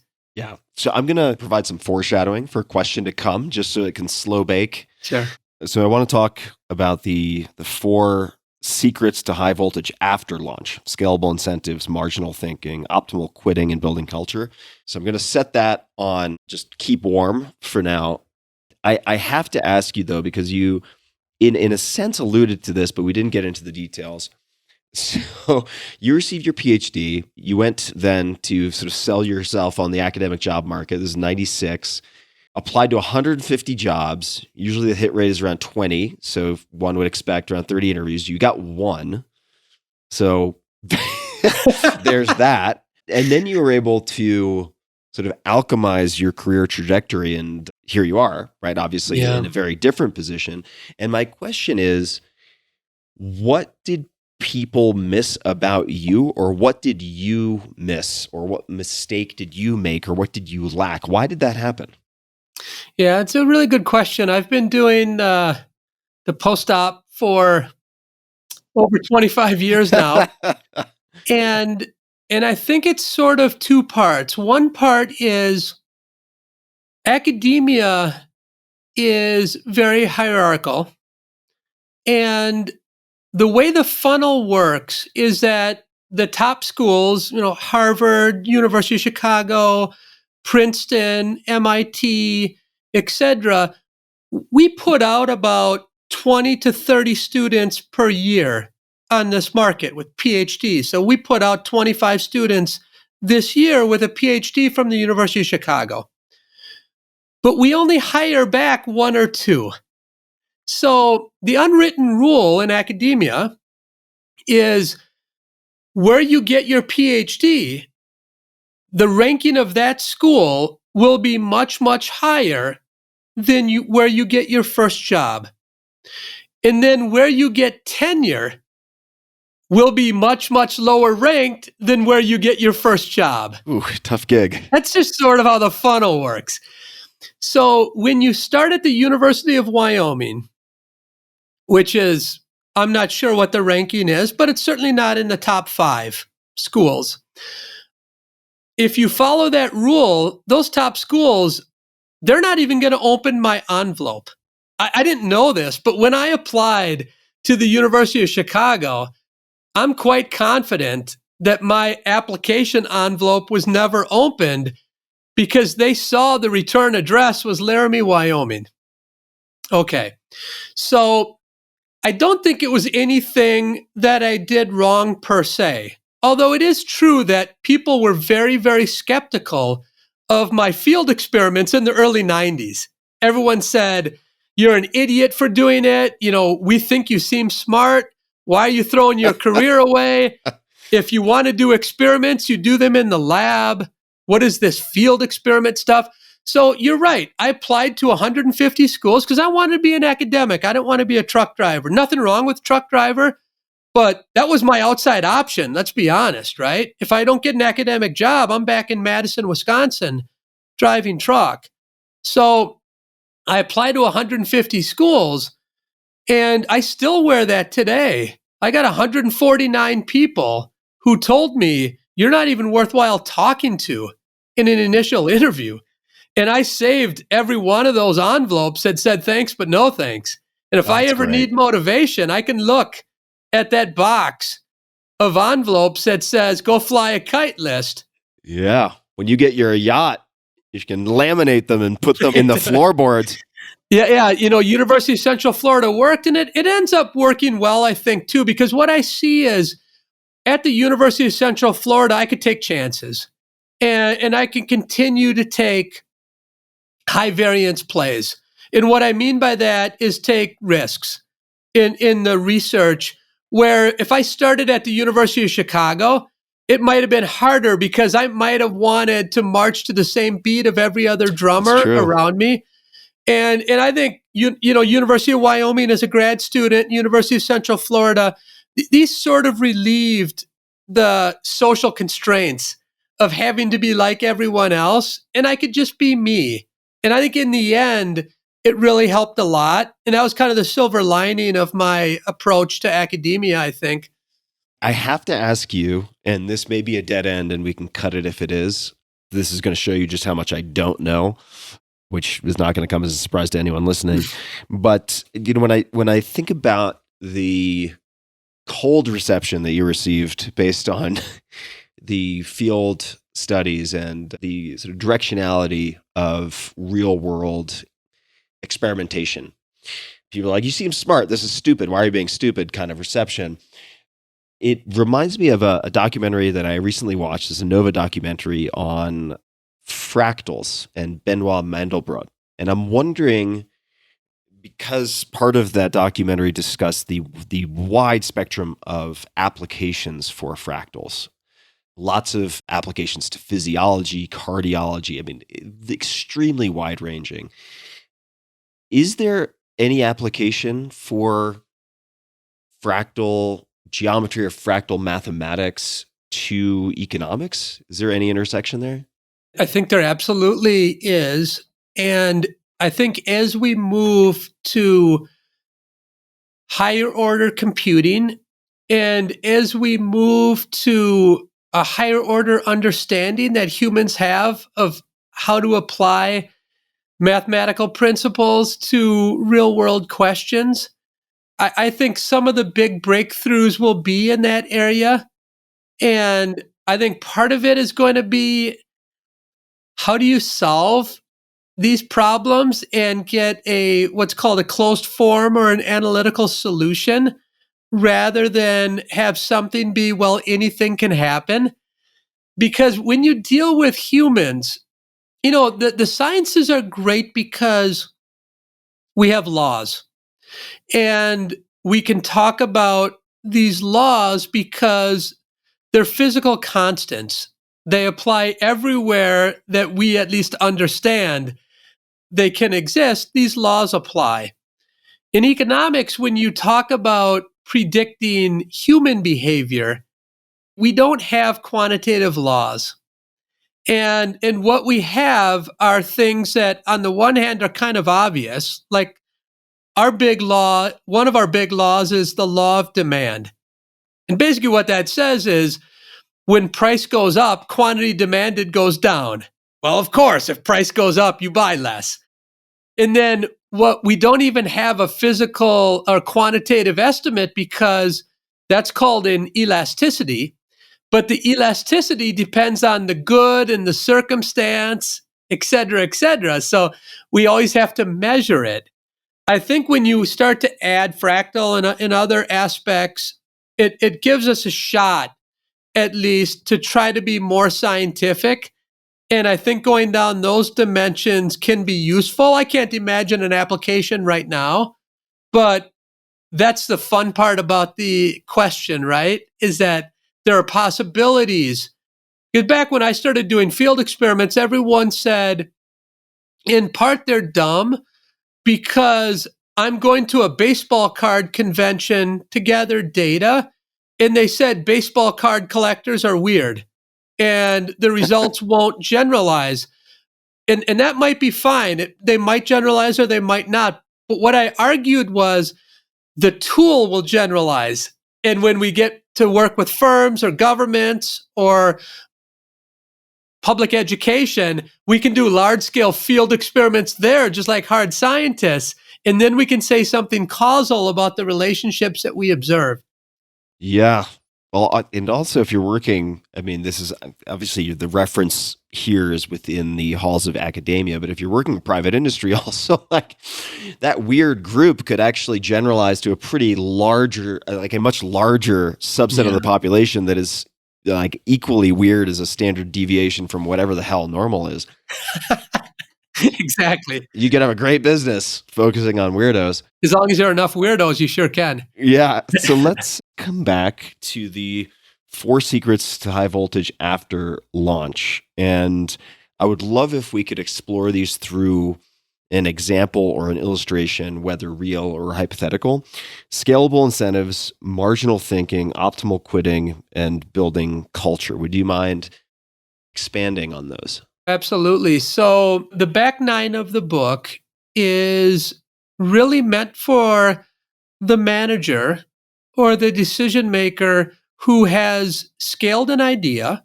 So Houston, we have launch.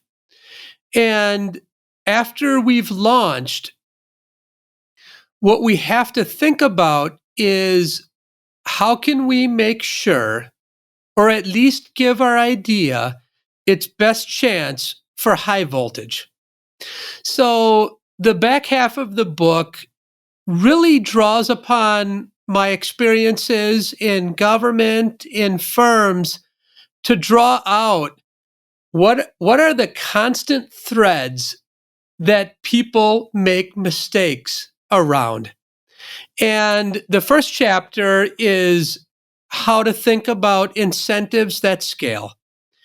And I think one of the big features that we've learned in behavioral economics is that using framing or loss aversion, like the clawback incentive, which is essentially give somebody an incentive up front and tell them you will take it away unless they performed. That's called loss aversion, or it is built on the concept of loss aversion. And also non-financial incentives. I think a lot of times we undervalue both behavioral incentives and incentives that don't involve cash. So things like norms, things like peers, like how much does my coworker earn? That's interesting information, or what are their benefits, or how many days off do they get? Or if I perform in a certain way, am I adhering to the norms of my company? In many cases, should I tip or not? In many cases, if we can leverage the insights from behavioral economics and leverage what we've learned about non-financial incentives, in many ways, these types of incentives have the highest ROI because it's really cheap to give non-financial incentives by definition. Could you give an example of a non-financial incentive that you've seen work well?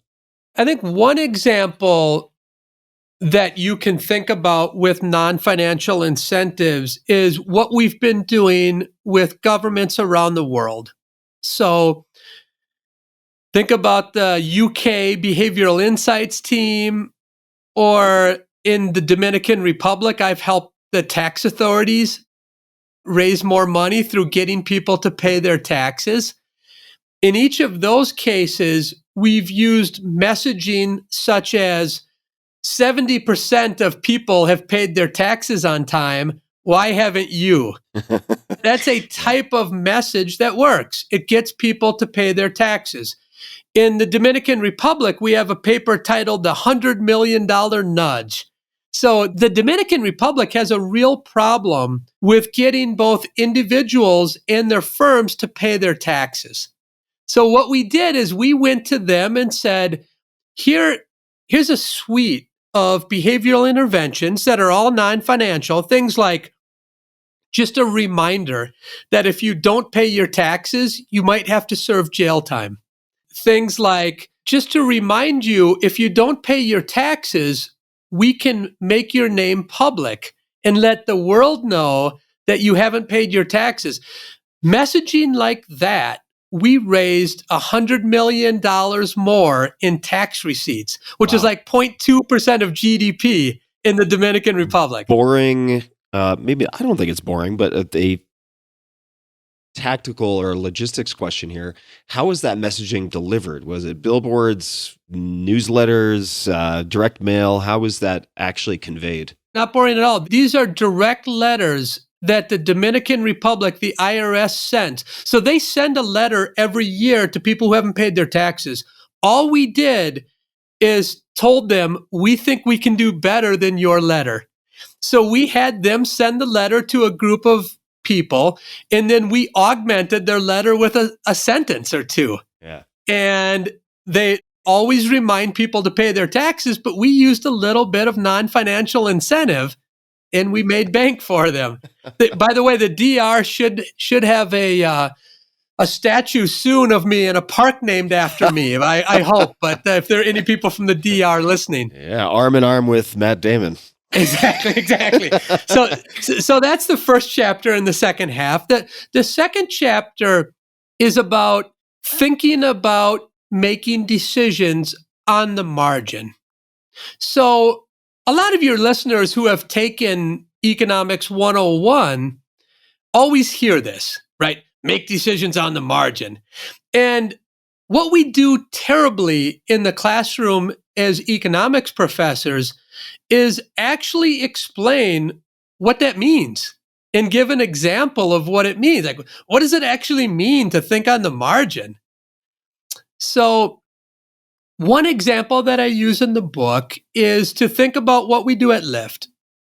So, I'm sitting in a conference room at Lyft, and the driver acquisition team comes in. The driver acquisition team is a team that is responsible for recruiting new drivers. We need to keep putting new drivers in the funnel because we want to grow our supply. What they present to me is a slideshow that has, here's how much money we spent on Google for ads to get new drivers. Here's how much we spent on Facebook for ads to get new drivers. And then they say, on average, we had to pay $500 per driver on Facebook. And on average, we had to pay $600 for drivers on Google. Okay. And then they say, because of that average, what we're going to do is we're going to spend the next tranche on Facebook ads. Mm-hmm. And I say, whoa, whoa, whoa, whoa, whoa. I don't care about the average in the last half year.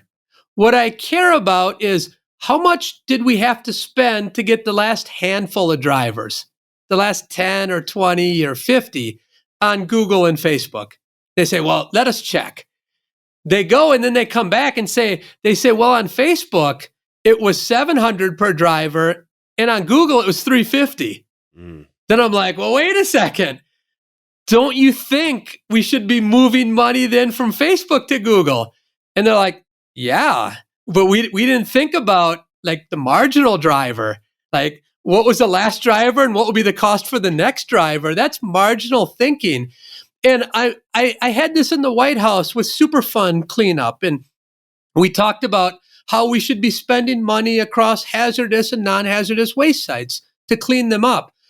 Averages in some cases are very misleading when you really should be thinking about the last one and the next one rather than a big average. Okay, so that's marginal thinking. Mm-hmm. Now, the third one is quitting. And here, this gets a little bit personal because, let's face it, really the only reason why I went to college, I'm a first-gen kid. I went to college because I wanted to be a golf pro.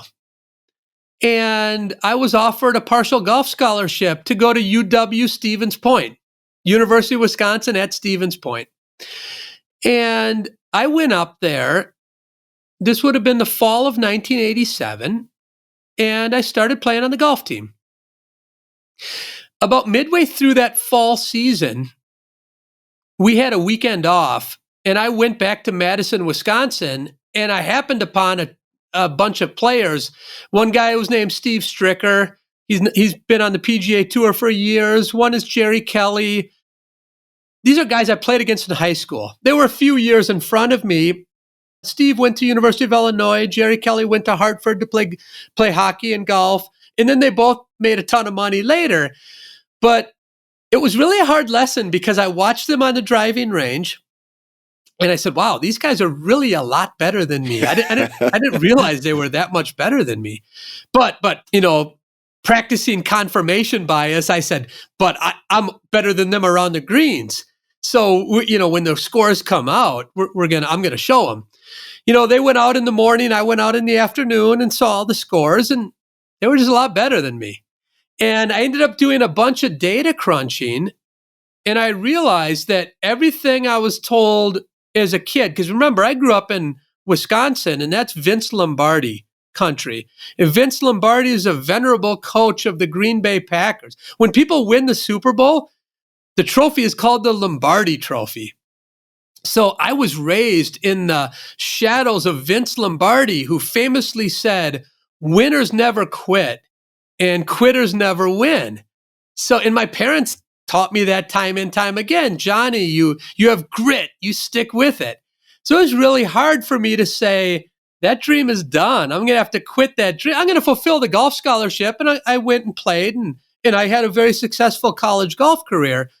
But from that day on, my dream was to become an economist.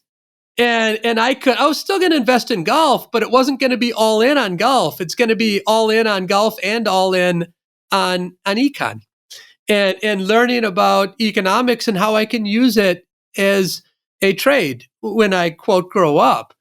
But for me, what I see in the business world and in government is that people don't quit enough.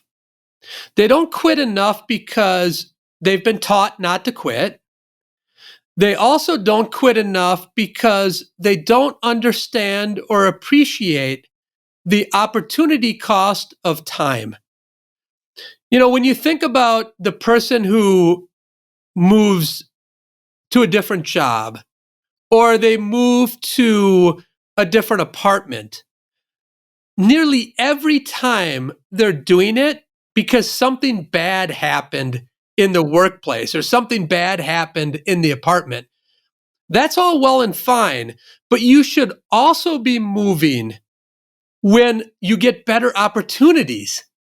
And you should always be looking at your opportunity set. We don't do that. We don't look at our opportunities until our own lot in life is soiled. And that's too late most of the time because a lot of opportunities have come and gone. So that's called opportunity cost, because we don't realize that if I'm working on this idea with all of my might, that there's an idea out there that I can't work on. And we tend to neglect that opportunity cost of time.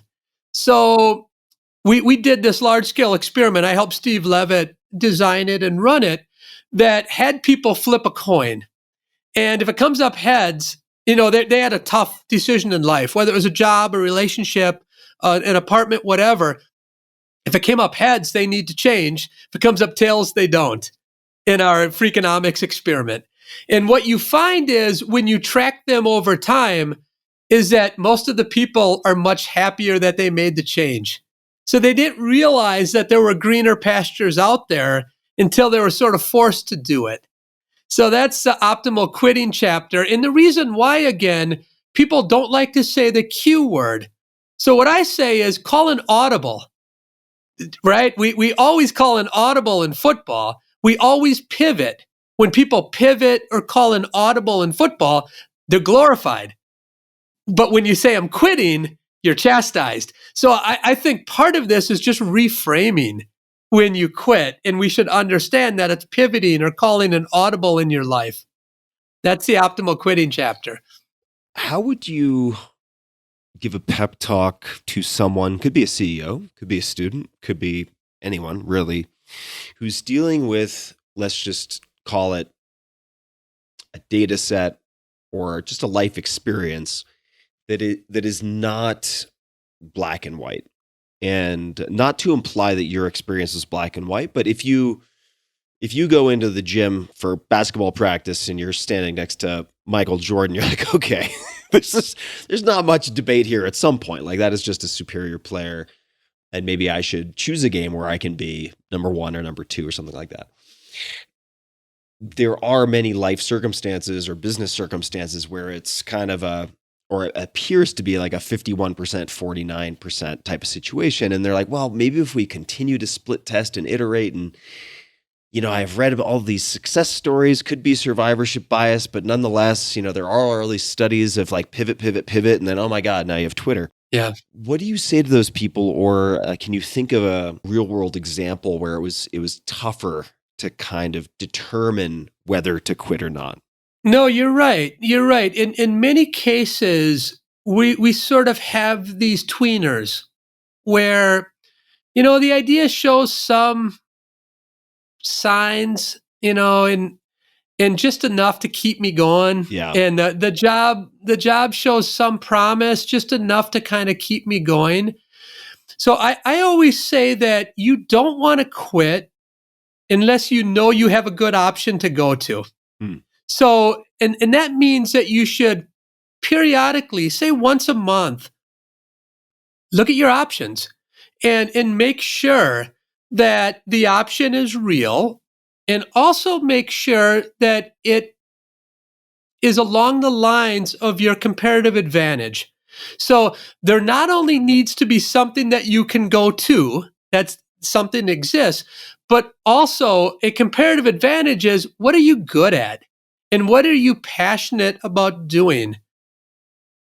The long run is filled with success only if you can wake up every morning and be passionate about something that you're good at. That's your comparative advantage. So I would say never move or rotate unless you know that what you're rotating to, you're good at and you're going to love, and also that it's a real option. Otherwise, there's no reason just quitting to quit. I think that there are a lot of tweener cases where it could still work out. The problem is that every time the Olympics comes, when this is aired, the Olympics will be on. And there will be a story every night about the person who persevered, the person who had to go and work at the grocery store, and then they drove in the forklift in the basement of a cheese factory, and lo and behold, that person has become a great bobsledder. Yep. And then the mom is on there saying, "I love Johnny," and the dad is on there saying how we knew Johnny would never quit. And these are great feel-good stories. And that causes us to want to persevere. But where is the story for the billions of people who went down the hole and they kept going down the same hole every day to a mine that had no gold in it? Yeah. Where's that story written? Yeah. I've never read one, so we don't realize that there are billions of people who have tried and tried and tried, but they keep hitting their head against the same wall and they never succeeded. That's lost opportunity right there. Yeah, it's a harder story to use on the cover to sell magazines. Now, nobody wants to buy that story because that's a story of many people's lives. And nobody wants to read about their own life. Right? Building culture. Let's touch on that.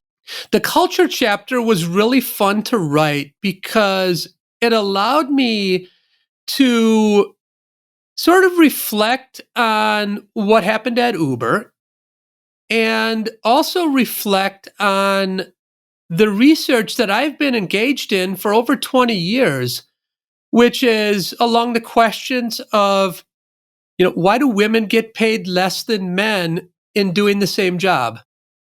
Why do people discriminate against one another in markets? What are the underpinnings for that discrimination? And how can we think about diversity and inclusiveness in a way that a firm really wants to do it? And they're doing it for the bottom line, not just to get moral cookies. Because in the end, we want both. We want both morality to tug at it, but we also want to make sure the firm is doing right by their shareholders, because that's what a lot of times people are going to make decisions around. So the chapter, in a way, begins in Brazil. We did some work amongst Brazilian fishermen in two very distinct communities. One community had fishermen who had to fish in teams. And in those teams, they had to go out in the boat. The ocean's very rocky. They all go out together. They bring back their catch and they all share it. And those villages are also built on community when it's outside of the workplace too. So just like this brilliant utopia of everyone cooperating and getting along. Now, inland, there's a similar village, except those fishermen go to a lake and they all work in a solo way, soloists. And what happens there is when they get to the community, they also act in a soloist form.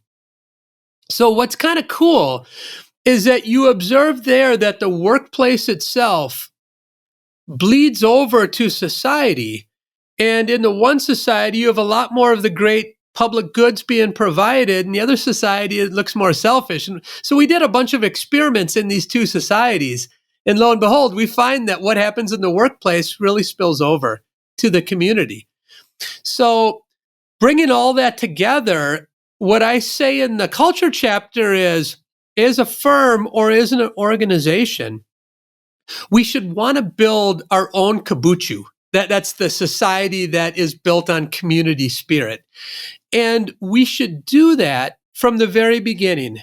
And very subtle things like letting people know that wages are negotiable in our job advertisements. That seems kind of innocuous. If you say wages are negotiable, well, what does that do? What it does is something interesting. It gives women sort of the license to negotiate. Because what we find in our data is when you say in your job ad that wages are negotiable, women will negotiate as much as men, and they will end up with similar wages. But if you leave that sentence out, women will not negotiate at all, really, and then they start with lower wages. So right away, just your job advertisement, it leads to a pool of applicants that can differ, but also the wages might differ. And if you want to scale a culture of equality and you're paid your marginal product, and we're not going to let subtle things happen that lead to very different wage profiles, we can do that from our very beginning of our firm. So the idea is there are a lot of little nuggets in that chapter about how you can build your kabuchu. And those are the tips in the chapter on build your own culture. I don't know if this is going to tie in culture. It certainly doesn't have to, but I am looking at some of your favorite things and I see StubHub. Could you please explain why StubHub is on your favorites list? Oh, wow. One of my favorite apps is indeed StubHub. So StubHub is great because it's the ultimate market for seats to events. And I can wait till the last minute. I can do a model about what prices do. I've bought Super Bowl tickets on StubHub. The other night I went to the Bulls game. I sat courtside at the Bulls game. Wait till the end. There are a few courtside seats for $350 each. My wife gets to hug Benny the Bull. I don't have to make plans till the very end. It's the ultimate market that's based on supply and demand. And then there's a little bit of behavioral economics in there because I've sold on StubHub too. And it's kind of neat because I have to try to figure out how should I price? And if my tickets aren't selling, how should I depreciate my prices if I really don't want to go to this event? So it's an economist playground here, StubHub is. But plus, it's great in many cases for the customer, but also for the seller. I don't like StubHub's fees that much, but nevertheless, they're taking their bite from the apple as well, and I'm still getting some surplus. So I love StubHub. I was just thinking, having had a number of podcasts now interviewing people about Web3. It's a somewhat controversial term, but let's just make it more specific. NFT marketplaces where all of the transactions are recorded and can be reviewed on the blockchain. I would imagine that would provide an incredible playing field for behavioral economists who have the ability to crunch data like data scientists. I would imagine you could probably pull all sorts of fascinating behaviors. Also see bad behaviors. I'm sure people are doing wash trading and things like that. But because it is all preserved and there's this self-similarity in the blockchain in the sense you have all these nodes that have, in effect, copies of these ledgers, you could really do some fascinating digging, I would have to imagine. But that's just me. No, you're right 100%. And just thinking about fintech in general, we've thought hard about how we can be players there. And when I say we, I mean my team. And we have a few irons in the fire. Now, question for you. Is this your university team or is this like a private kind of SEAL Team 6 for-profit team that you've assembled? A combo. So it's a little hybrid combo platter. Yeah. Because what we have is we have great PhD students here who want to work on cutting edge data science. And why wouldn't I look there? Right? And not only because there's a wealth of data, but also because there are a lot of big juicy apples that are hanging pretty low. Yeah. And it's going to be really important, not only for consumers, but also for regulators. Regulators are thinking very hard now Oh, yes, they are. about what they should be doing. And in many cases, they're flying blind. And they're flying blind because people have not taken seriously a ton of what are the learnings from the data, and what are the social costs or potential. Back in the day, in 2008 financial crisis, we learned a lot from that, and a lot about the system and some of the weak points. Remember, a lot of this comes back to the weakest link problem. A lot of these examples are you're as weak as your weakest point, and if that implodes, you're done. And it's really trying to understand questions around that. So we're dabbling a bit, Tim, in fintech, but nothing to talk about just yet. Well, I'll take that as a teaser. I'll look forward to when you can discuss more publicly The next book. the next book. So speaking of books, I do want to ask you about a specific book, and I will admit right up front that I'm embarrassed I haven't read this book, and that is Wealth of Nations by Adam Smith, which I know you're a fan of. Absolutely. Part of the reason I haven't read this book is the same reason that I had some misgivings about this Nova documentary I watched about Mandelbrot and fractals, because the documentary was made more than 10 years ago. And I know a lot has happened in the intervening 10 years, and I don't know what has been disproven or what has been updated, what has been amended.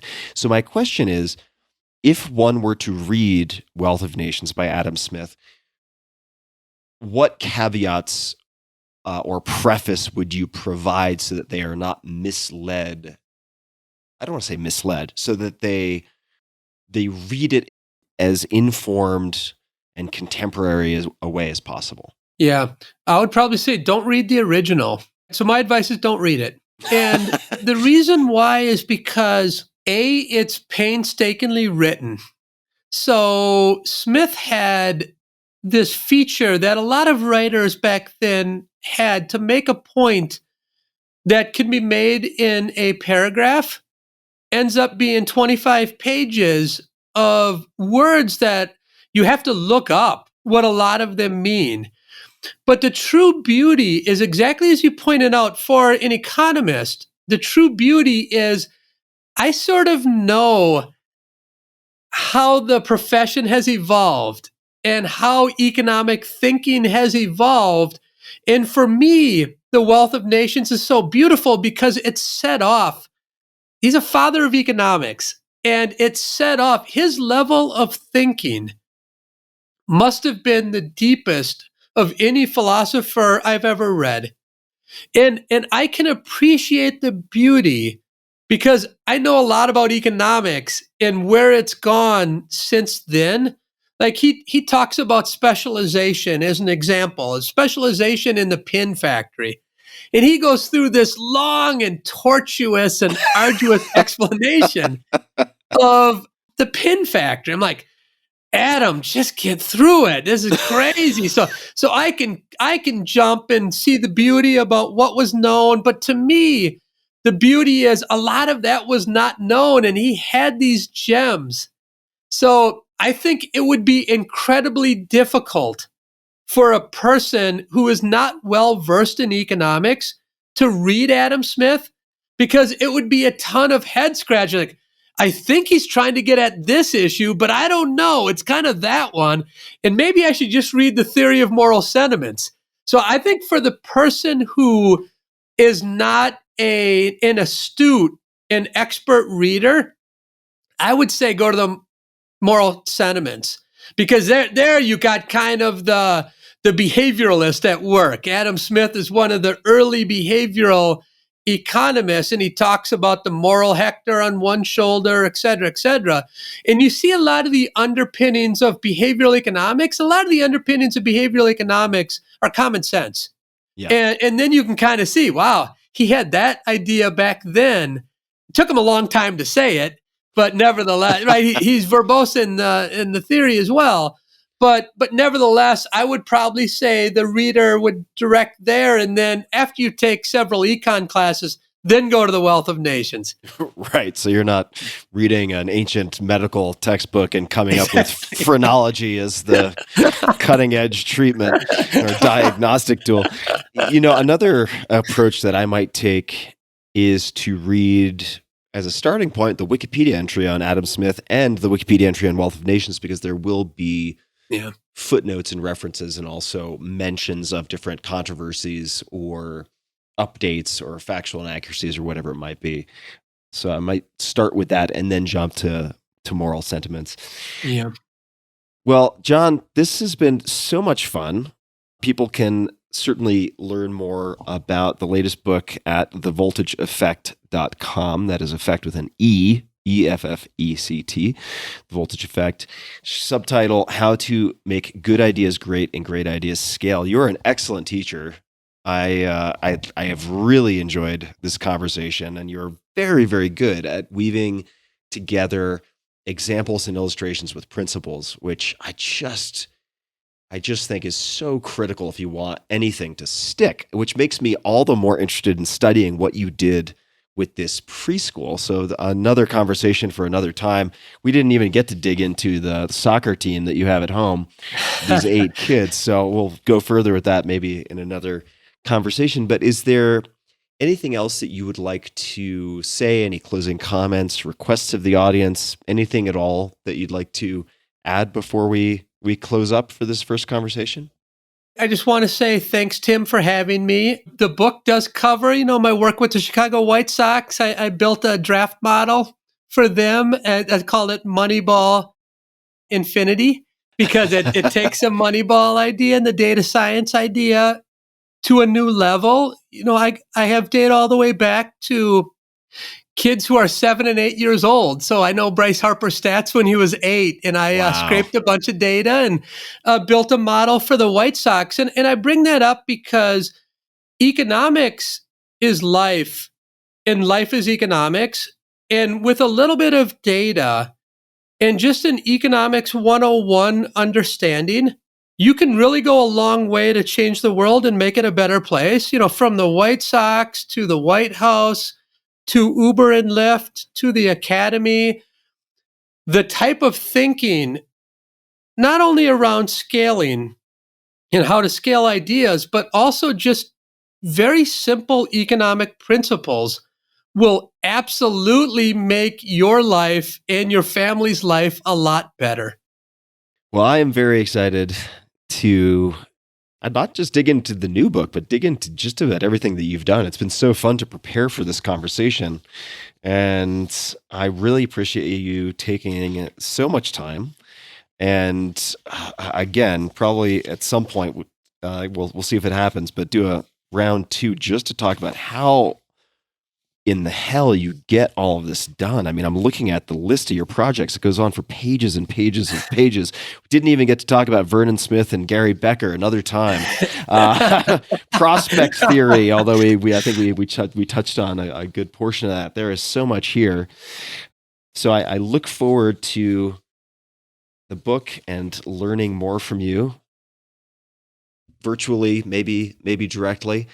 And really appreciate you sharing your knowledge and learnings and successes and failures with us in this conversation. So thank you very, very much. And for everybody listening, we will have links to everything we've discussed in the show notes, as per usual, at tim.blog/podcast. And until next time, thank you so much for tuning in.